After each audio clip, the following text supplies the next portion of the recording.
বন্ধুরা, আমরা এখন পদ্মা সেতুতে, এই পদ্মা সেতু আমরা এই পারে আছি। এখনো আমরা জাজিরা পয়েন্টে। বাসগুলো কি দ্রুত যাচ্ছে। আসলে পদ্মা সেতু সবসময় আমাদের এক ধরনের বিনোদন।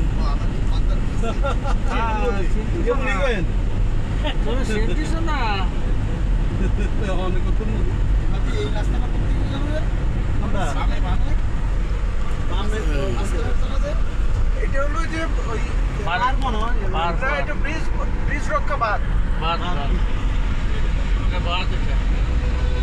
নদী শাসন বাঁধ। এটা এইখানে বিকেল বেলা মানে অনেক লোকজন আসে।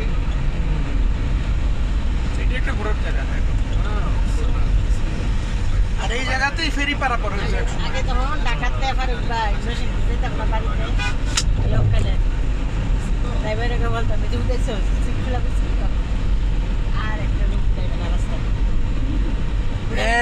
পদ্মা সেতুর কবিতা আসেনি কারো? হ্যাঁ, একটা ইসুফে ভাই একটা কবিতা শুনান পদ্মা সেতু নিয়ে। পদ্মা সেতু নিয়ে এখন যদি কবিতা বলতে চাই, এবং আপনি লাইভে আসেন নাকি? না, ভিডিও ভিডিও ভিডিও হলে বলা যায়। পদ্মা নদী যার নাম আছে বিপদে পড়ে যাবো। আচ্ছা ঠিক আছে, পদ্মা সেতু এবং এটা ব্রিজ আপনারা মুখে লাগাই রাখেন গিরিশ।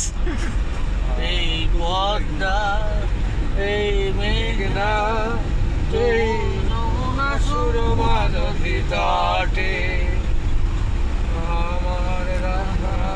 এই যে চণ্ডীদাস, আতিকুল